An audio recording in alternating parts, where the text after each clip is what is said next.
स्नेहबंधन बहुउद्देशीय सामाजिक संस्था संचलित आपुलकी वृद्धाश्रम यांच्या संयुक्त विद्यमाने योगा दिन आणि वटपौर्णिमा निमित्त वृक्षारोपण कार्यक्रम संपन्न झाला. वृक्षारोपणाचा कार्यक्रम AN science arts and commerce junior कॉलेजच्या प्रांगणात करण्यात आला.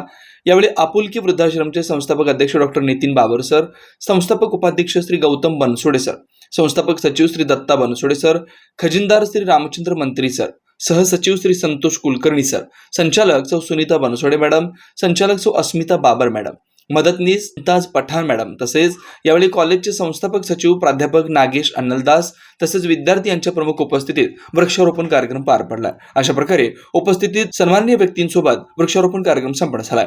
आपुलकी वृद्धाश्रम ही एक समाजसेवी संस्था असून यावेळी मॅनेजर श्री सोमनिंग कोळी सर यांचं खूप मोलाचं योगदान लाभलंय. संत तुकाराम महाराजांनी वृक्षांचं मानवाशी असलेलं नातं व वृक्षाचं महत्त्व सांगताना अतिशय सुंदर असा अभंग सांगितलाय. तो म्हणजे वृक्षवल्ली आम्हा सोयरी वनचरे पक्षी ही सुसरे आळविती.